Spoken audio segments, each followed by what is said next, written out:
Hi, this is Kevin. In today's video, we're going to be going over how to filter network traffic with a network security group using the Azure portal.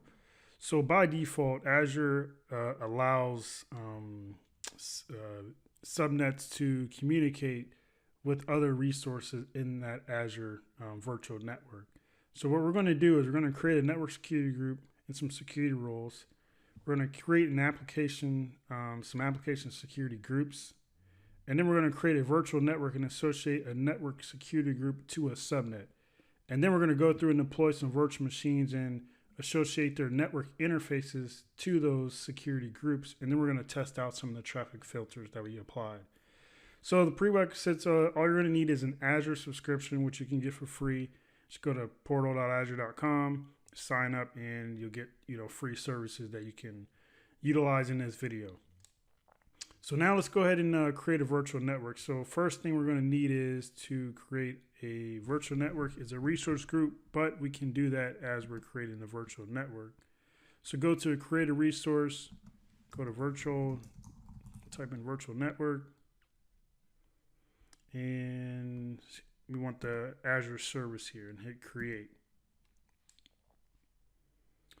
And then just going to go through the basics. We're going to, create a new resource group.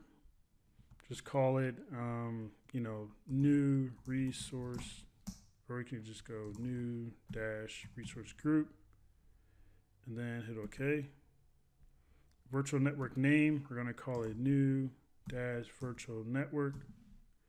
And then we're just going to, whatever region you're near, I'm near East US. So let's just go through and we're going to keep everything basically the same here. So we can, IP address is fine, default subnet is fine. Let's go review and create.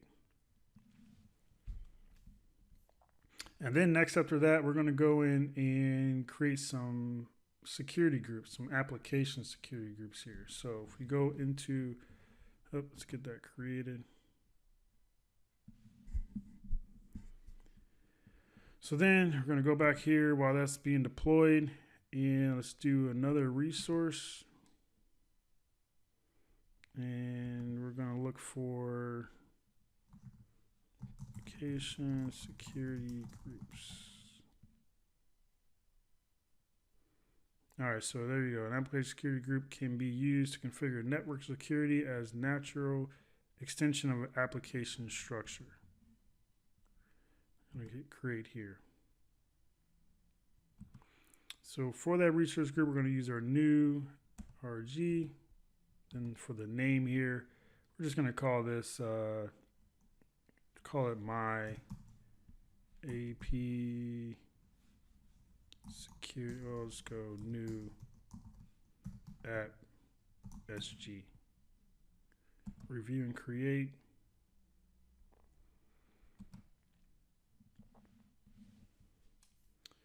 So now that we got that defined there, now we're going to create some network security groups.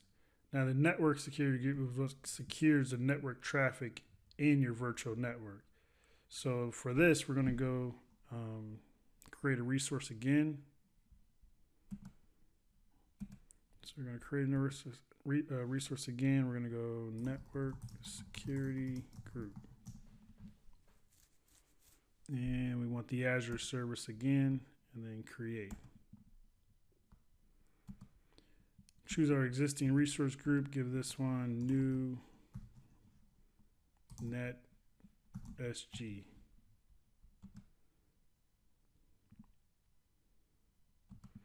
Now we got that created. Now we're going to associate a network security group to a subnet. So we're going to need to create some subnets here, which we go back to our resource groups. We should have all of our newly created resources within and our network security group. Still, there we go. So now we're going to go in and we're going to select, let's see, we got virtual network. We want to go under subnets. And then we got our basically our default one here. And let's see here. I don't know why it's not. Let me look here. We should have.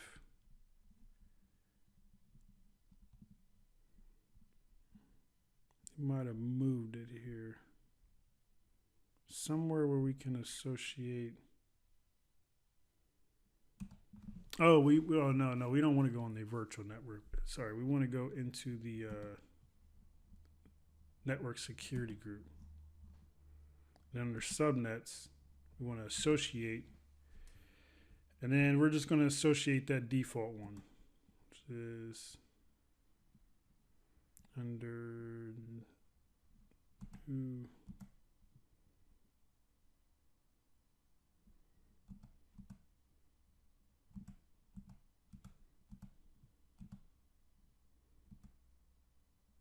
Okay, sorry. Yeah, that kind of threw me for a loop there. I thought it said can't be associated. I'm like, well, why not? Okay, so that says can be. So we got that.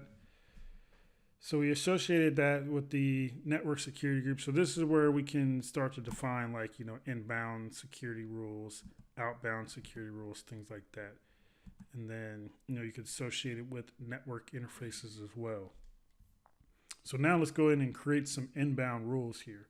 So basically, we're going to do an inbound rule. So we're going to go to the security group here. We're going to do an add.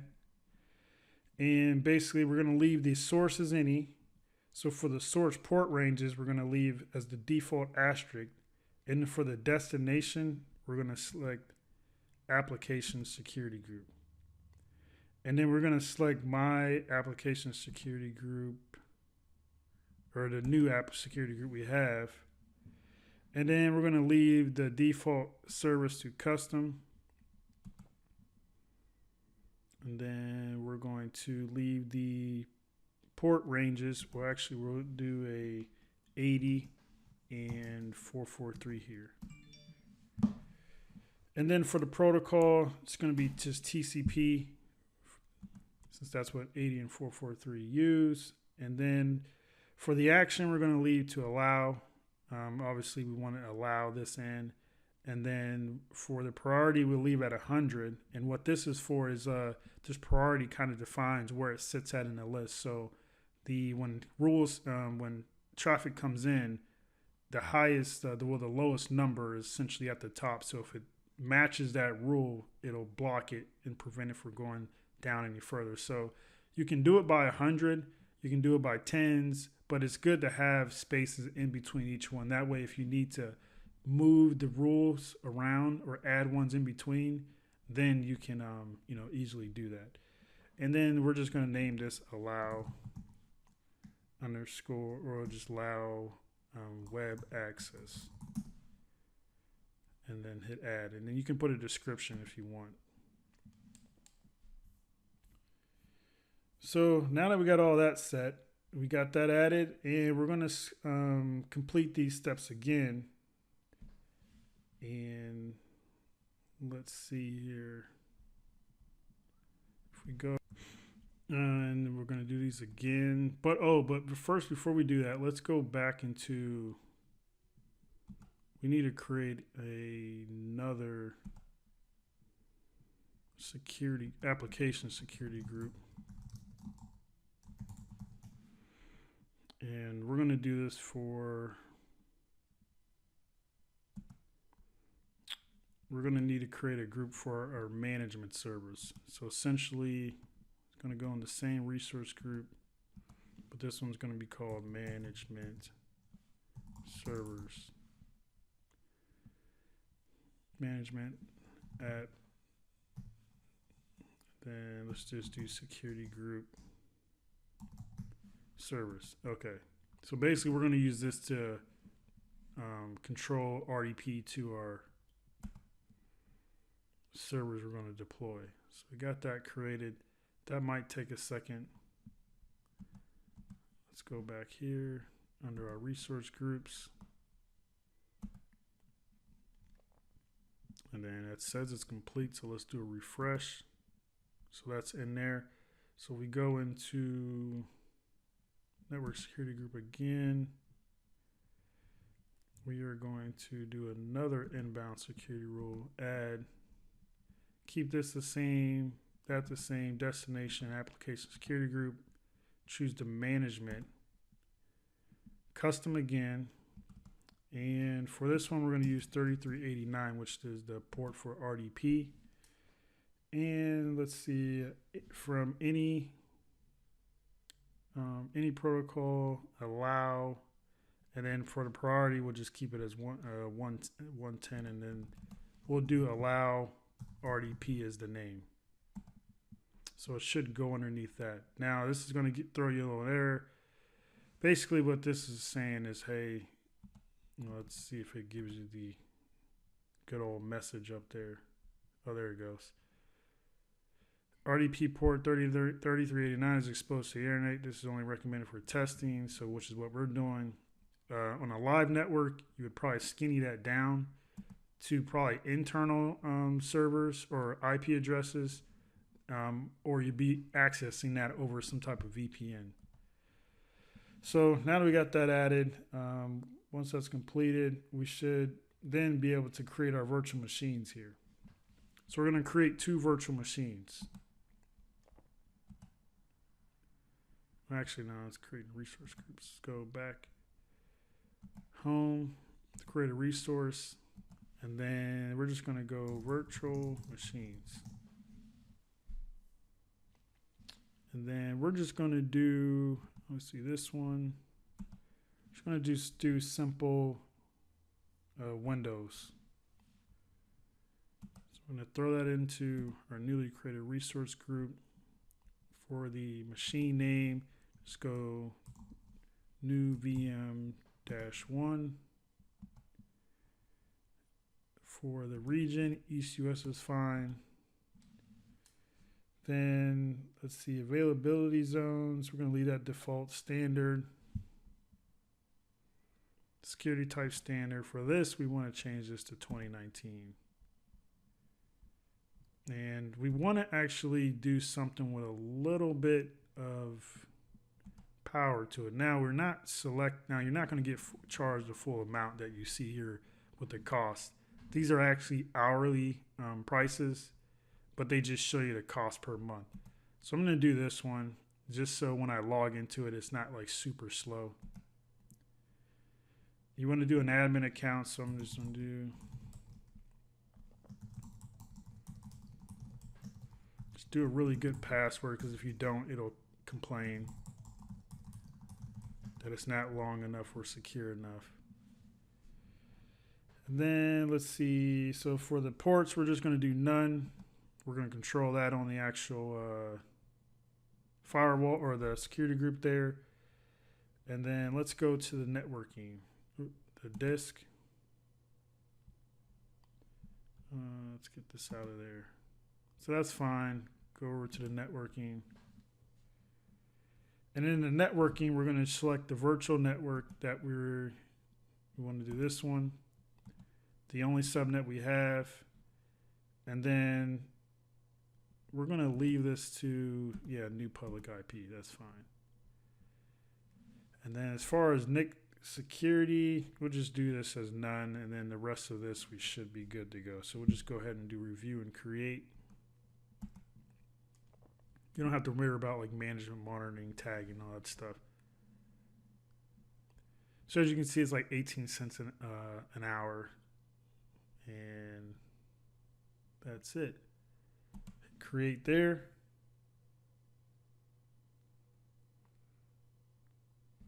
And then we're just going to actually deploy another one real quick. Well, that's going to, because that's going to take a little bit of time. So you want to do create here, same resource group, all this stuff the same. We're going to do new VM-2. Then for the region, same thing, standard. Size, that's fine again, case admin. And then same, whatever password, obviously all this stuff's the same.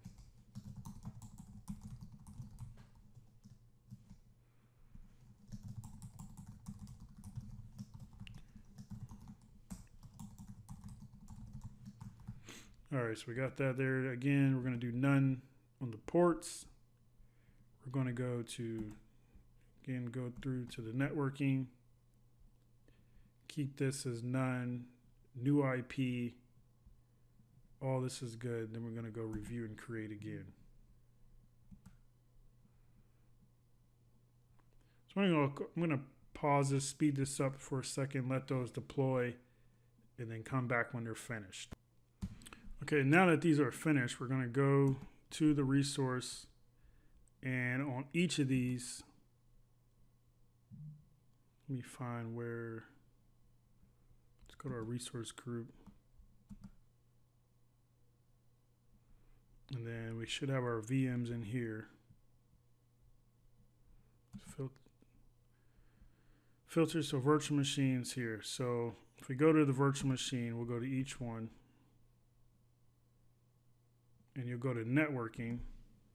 So on the networking tab, we got the default security group that's attached to the subnet that's showing here. But in the rules, the destination is based off the security group.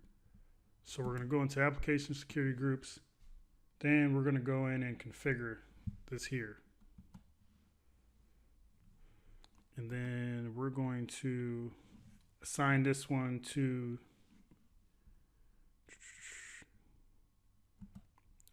let's see here. It should be, yeah. Why is it showing? Oh, okay. So there, we want to add that to the web one.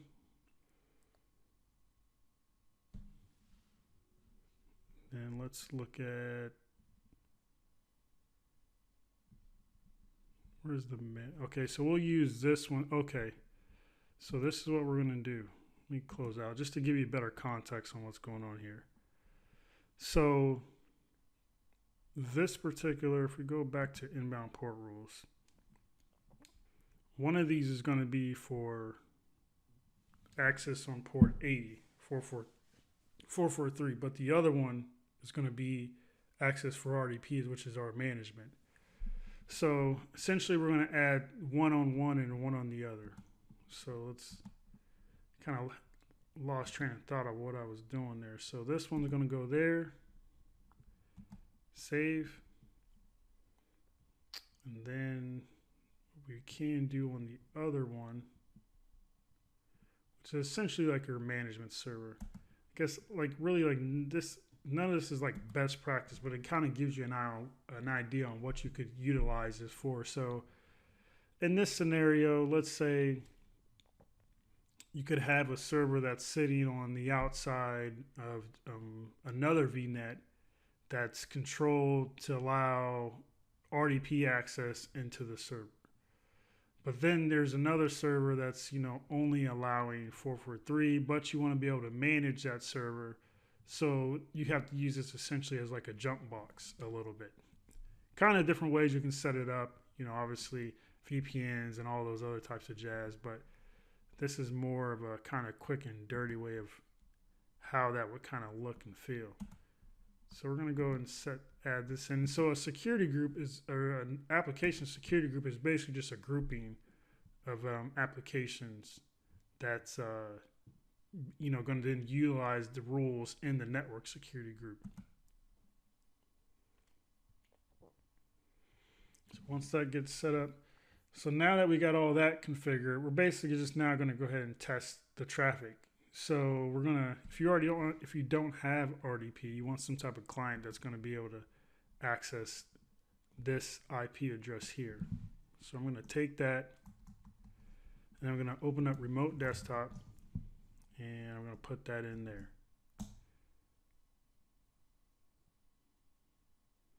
And might take a little bit of time there to, let me go ahead and just double check here. So we got 3389, allow any management app servers.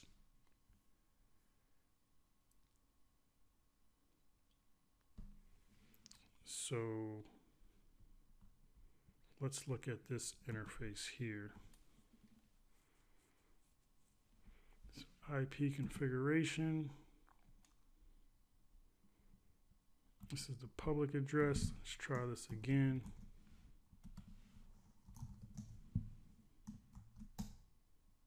There we go. So it might have just took a little patience there. So then this is going to be our login.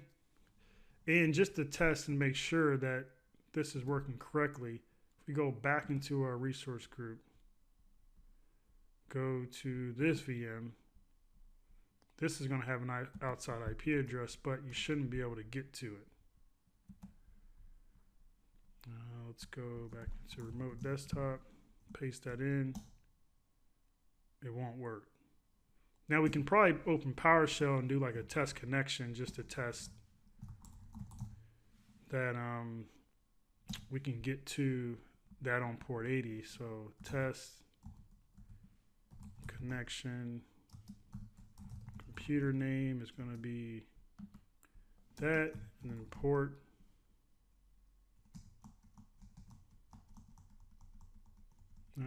It's not doing a port. Oh.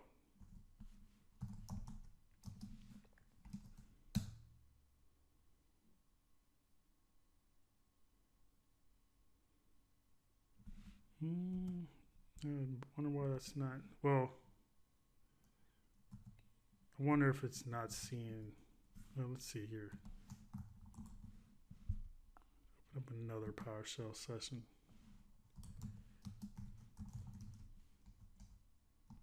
Computer name, port 80. So there's nothing sitting on port 80, so it probably isn't going to get a response, which I guess is like right, but that would work in a traditional world. I could have like some web server sitting on there with port 80 exposed, so it's going to return false in that instance. But it just goes to show that this won't work with that particular IP address to remote into it. So if I'm going to go back into the second one, grab this public IP, paste it in, let's log in.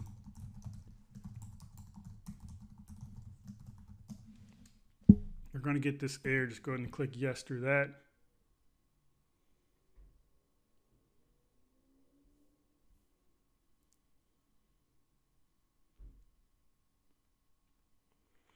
Now, but since we are on the same subnet, what I can do is I'm going to go into this server. Now let me grab the private IP address of this other VM here. New VM 1. So 1 second, so we're signed into the VM now, and now we're just going to need to test out access to this one here. So this 10.0.4 address here, we're going to copy that. Well, actually, we only need the new VM name. So since these subnets, these are in the same subnet, they should be able to talk to each other, no problem. So let's go back into our VM here. Let's make this full screen. Let's go in and open up PowerShell. You know, not the ISC, just regular PowerShell. Just do a mstsc-/v and then do your VM name. So new VM-1. Just remote desktop and then I don't remember where to put it.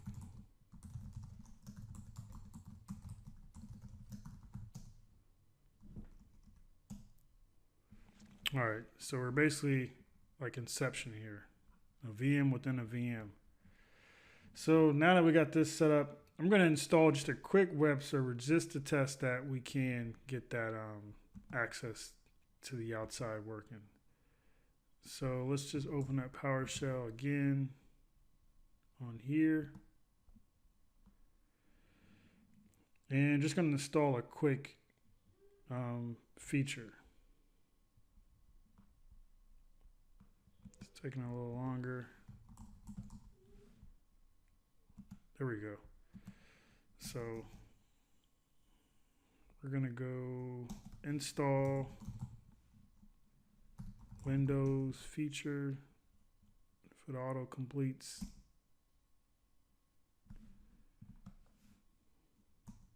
Okay, Windows feature, then the name is just web server, and then just do a include management tools.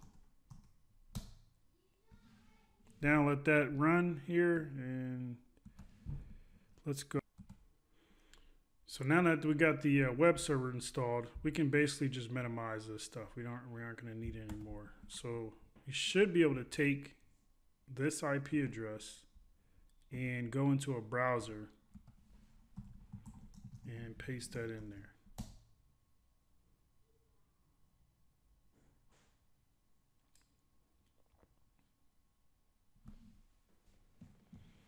And it should come up here. It might be taking some time to come up.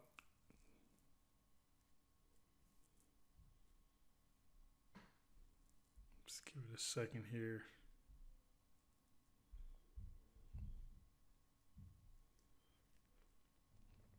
Could be just the, make sure we put that on the right one.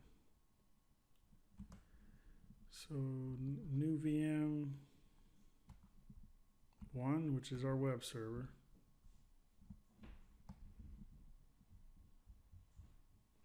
It's almost like it's thinking something. Let's see if we can do a get Windows feature.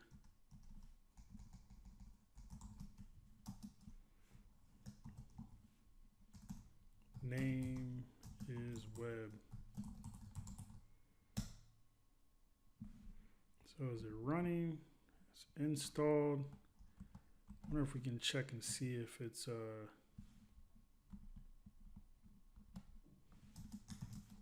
can get any more information out of it.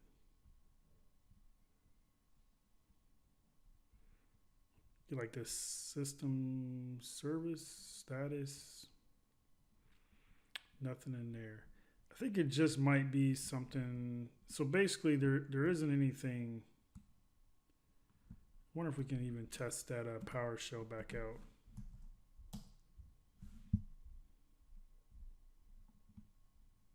Probably not going to get a connection on that since it's not even showing in our browser. Or unless we tried it local to the server that can already get to it, which would be this one here. So let's see, TNC computer name is 10.0.0.4 port 80. That would kind of tell us if maybe we got something wrong on our security group rule coming from the outside in. Oh, so it did work. So if I actually took this and I opened up a browser and I go HTTP. Come on. All right, so http:// paste in. Yes, is working. Okay, so might be something particularly wrong with our connection. That's, well, I mean, we got a true. Could be, let's try it again here. HTTP:// Oh, there we go. All right. Yeah, that was weird. Might have been just another issue with it just coming up and it not querying or timing out. So, all right, and that's it. So basically what we did today is we created a resource group with a subnet, 2 virtual machines, one that's a web server, one that's just a management server. We created a network security group that then filters on rules with the that are attached with the network, the application security groups on the actual VMs. So we're actually able to kind of define our destinations based on groups. So you could see this kind of in a way of, I have multiple web servers, instead of actually maybe one by one, let's just throw them all in this app group. And in that way, we don't have to define each and every single one that someone needs to go through, or IP ranges, because maybe IPs could change, or, just other an accruement of other things that can crop up that would make it more viable to go the app security group route. So that's it there. Once you're done to alleviate the bill that you could get if you left this running, you're going to go to resource groups. Just click on your resource group and then actually go into it. And we're going to delete. And we can do the force. And then you just want to go new resource group. And that's it. So again, like I said, if you have any questions, leave me a comment down below. If you have any, other, type of labs you would like me to kind of do or answer questions to, reach me in the contact info below. You can check out my website, letmetechyou.com. I'd be glad to kind of assist where I can. Again, thanks for tuning in. Like and subscribe, and hope to see you next time.